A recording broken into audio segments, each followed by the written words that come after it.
I love the police officers. Nebaza nnyo Honorable Muhammad Nsereko kujja nanyimirirawo ate nga tubadde tetulya nnyo kambugu naye namukolako vidiyo y'emu kubiriza abantu mwenna okugoberera amateeka ate mutwale ng'example oleme foolinga muki mu bizibu nga byedimu naye basuubiza buli kimu kijja kukola ki kijja kuba bulungi era nga we mulidde omulamuzi siri guilty era ngenda kujja tubyongerezeeko. Bino ebintu by'amateeka wabiyigira wanga nkulabye oli siniya nnyo era amateeka nga manyi ntera okuba kumpi n'Honorable Muhammad Nsereko mbakubuulira by'abakola so njagala obbakubiriza okustopinga era natandika blog association mbakyuse mentality tuve mu bintu omuntu okuwa etaano okuma omuntu biki si birungi naye we twabijjawo ne tuorganizinga tusuubira nti awo kati twafunyemu obuzibu naye tugenda kyandolinga kulangira suuna ajja kuddago mu bulabe ekitegeera naye nga siri guilty njagala okutwala omukisa guno gwennyini okwebaza kooti okwebaza babloga bange mwonna bannamawulire mu kasuku mwebale kujja kubeerawo nze ndi law abiding citizen era mpulira bulungi bandimandinze mpaka webanamproducing enkya. That's how country moves. Mwebale nnyo Honorable Muhammad Nsereko once again okumbeererawo mu very hard times era omuntu akujjayo mu kkomera yabira omuntu akoze ki asinze abavubuka mwenna mukyuke tudde mu digital marketing kuba bali abaagala ebyokuvuma batuteeke mu buzibu nabo weebali kati wetubeera organized tuba tujjawo business naye nga kati mujje bukoto ku kibiina kyaffe kigenda kuddukanyizibwa bulungi tulina leadership newe mbasiriiwo mwebale nnyo mwebalire ddala.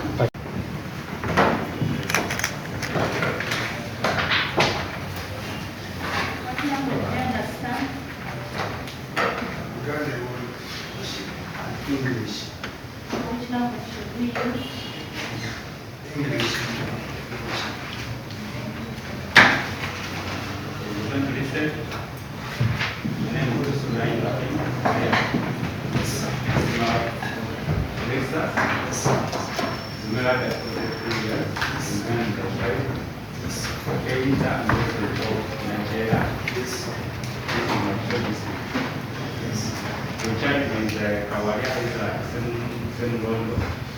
Work for Brian Kennedy and Makuyo Williams who are next year. And there are two charges against you. The first one is that for no offensive communication. And this sort of section 25 of the Computer Business Act of 2021. These are the two charges of offense. These are that you to Surulari alias Disma Wexas, Kawaria Isaac Senolondo, alias Case, Papa Brian Kennedy, and Macaulay Williams. That the president day of focus, this was 2021, that he used electronic communication at Sanuka Chief for the next media services limited here in Kampala. That willfully and repeatedly that he made statements about Sona Emmanuel that in court said that he has no money, that he's only asset that a few pairs of shoes, that is among under musicians, that he fails at everything. Maybe he's haunted by ancestral spirits because he practices. In brief, he's like that one of the jobless, educated person. But everyone knows that he has bad luck, that he practices witchcraft, that his shows cannot exceed 2,000. This was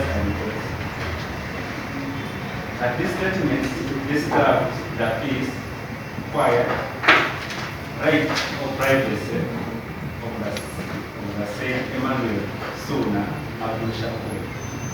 And the statements were made with no purpose or legitimate communication.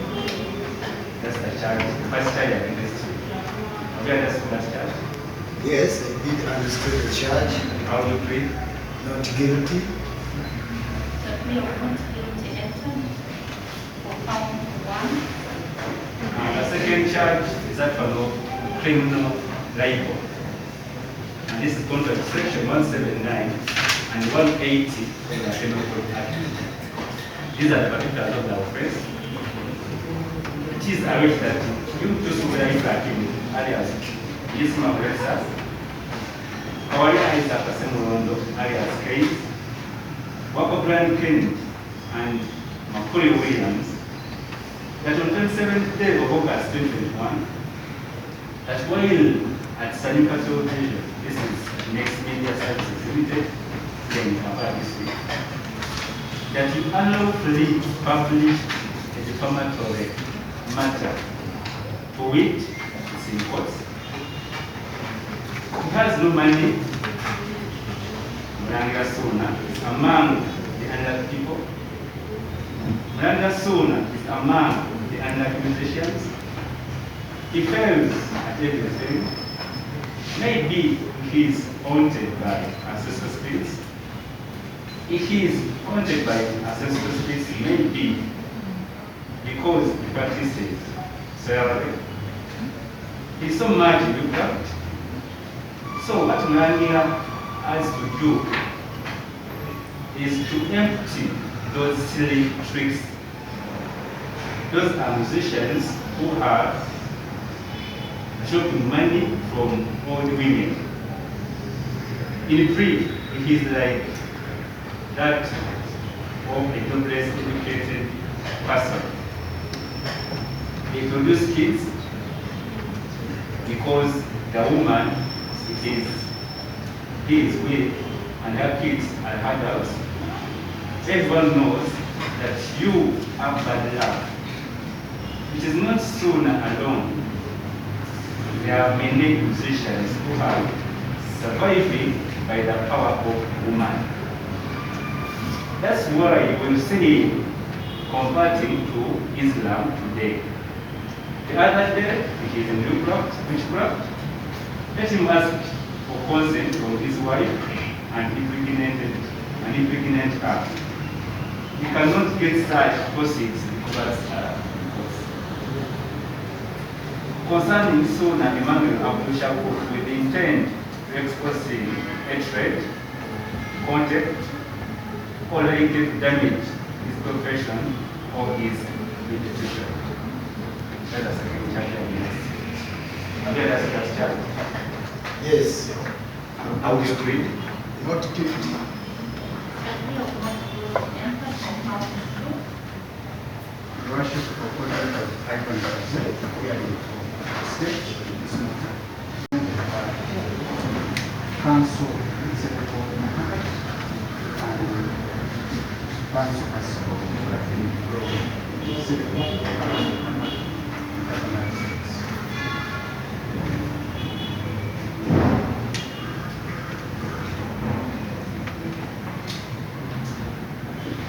Your Worship,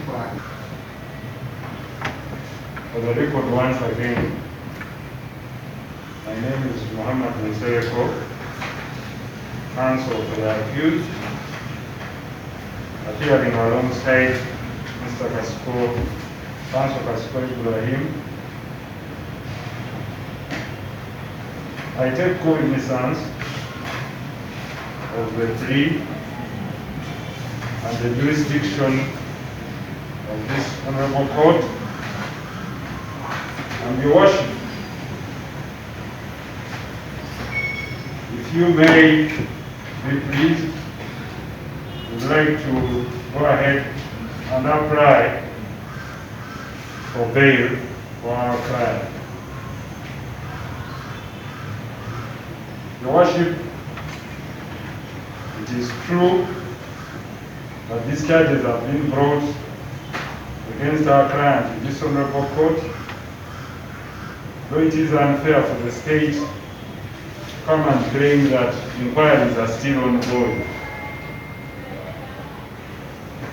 It is against Article 28(3) of the Constitution. Council, excuse me. I'll fix the umbrella condition more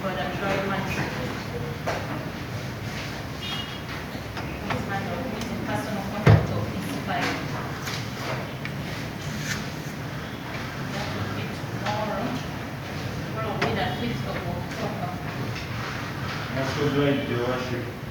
In lieu does not mean worship that my client shall be produced tomorrow. Your client will be produced tomorrow and is remanded up to tomorrow for bail application and further mention of the case. Most obliged, Your Honor, we take that in good faith.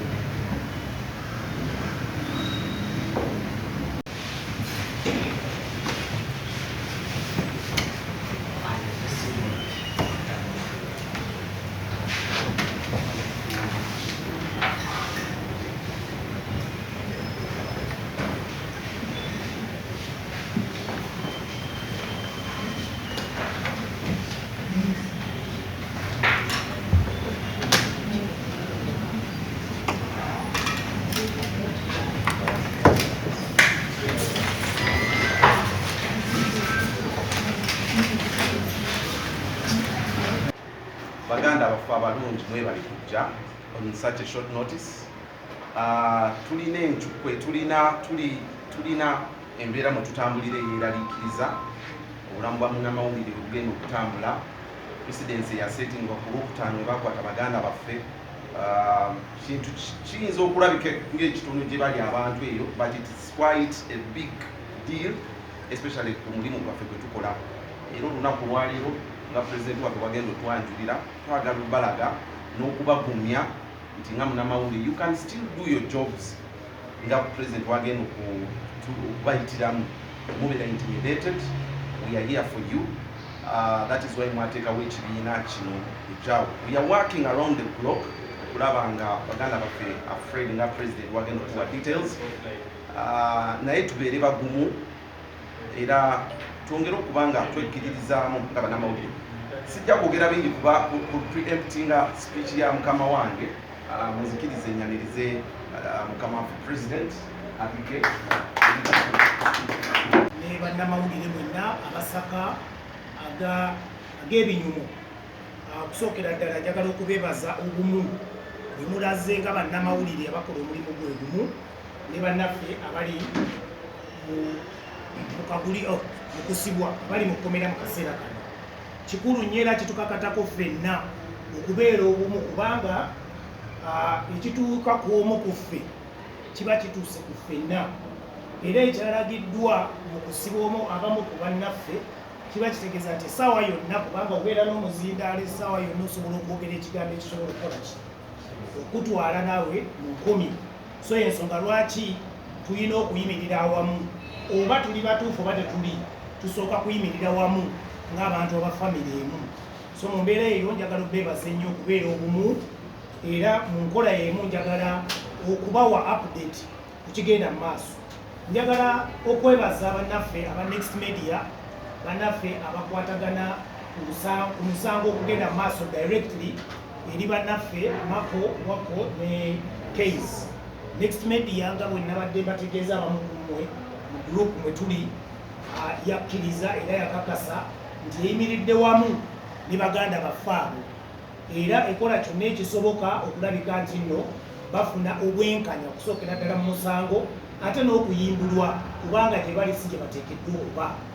Kati naffe mu mbeera eyo twegatta wamu ne Next Media okulabika nti nno tutambulira wamu ng'abakola omulimu ogumu, kubanga kino kiri mu Next Media ekya kijja kuba mu Baba oba BBS oba wonna gwe wooli. So mu mbeera y'emu tulina okutambulira wamu na bonna kuba omulimu tukola gumu gwa kuleeta mawulire agafaanana bwe gatyo. So olunaku olwaleero ba lawyers bakedde genda ku kooti okulaba nga bateekayo production warrant application okubanga bannaffe bajja mu kooti olunaku olwaleero. Unfortunately wenviiriddeyo nga warrant eyo tennaba kuggwa bulungi, naye nga emitendera gibadde gitambudde nga gibulako katono nnyo okulabika nti production warrant efuluma. So kyendowooza nti mu kaseera kano eteekwa okuba efulumye. Manyi nti nno olw'embeera eriwo eya kafyu kiyinza obutaba kyangu leero abannaffe okuleetebwa mu kooti, naye nkakasa nti ebiraga byonna biraga nti olunaku olw'enkya bagenda kuba baleetebwa mu kooti. Kati awo envirayo n'ensaba ffenna abakola omulimu guno nti nno ekigwa ku omu ku ffe kiba kigudde ku ffenna. Tulina okusitukira wamu nga bannamawulire abasaka amawulire ag'ebinyumo okugenda tubeere wamu ne bannaffe ku kooti singa tukakasa essaawa entuufu olunaku olw'enkya ne bagenda okuba nga bajjira mu kooti. Mbakunga nammwe mwenna abakkiririza mu mulimu gwaffe gwe tukola kubanga omulimu gubadde mulungi ebbanga lyonna naddala mmwe abatulaba abatuwuliriza ng'era tubatuusaako amawulire tugatuusa mu bugubi nno bannange. Bannaffe abamu tebagenze mu kooti naye batukubye ebikonde mwalaali oli najja n'agamba wanjogeddeko n'akukuba era abalala bangi nnyo bagenze mu malwaliro. Bannamawulire bannaffe yes tuyinza oziyita professional hazards ffe lwaki tetuloopa naffe tusobola okuloopa bwe twogerera wano waliwo munnaffe omu yatiisibwatiisibwa gye buvuddeko bubi nnyo ng'abamutiisatiisa tubamanyi esa tutuule wansi tukkiriziganye kyekitulema okukkiriziganya mu mbeera yonna eyo. Lwaki omuntu alowooza nti waba ayogeddwako ebitali bituufu amagezi oba ekisembayo kugenda mu kooti. So tugamba nti nno ffe nga bannamawulire ab'eddembe tukubiddwa bannange. Bannaffe bangi bakubiddwa era tusobola okuleeta obujulizi tigundi ne gundi abasinga mukimanyi bangi nnyo ku bannaffe bakubiddwa nga bakola omulimu guno naye tetuloopye tutuula mu mbeera entuufu ne tukkiriziganya. Are you interested in upgrading your sleeping and bathing experience? Then Ziwa & Sons is the right spot for you. We sell blankets, bed sheets, duvet covers, bed covers, mattress protectors, mosquito nets, wardrobe, all closets, towels, bathrobes, pillows, traveling pillows, cushions, shoe rack, dyeing rack, and ironing boards. Buy all your favorite products online with comfort from your office and workplace, home, hostel at a go from our website www.ziwaansons.com and have it delivered to your doorstep. Call us on 0705 364 749. Ziwa & Sons, where comfort and luxury is a pleasure.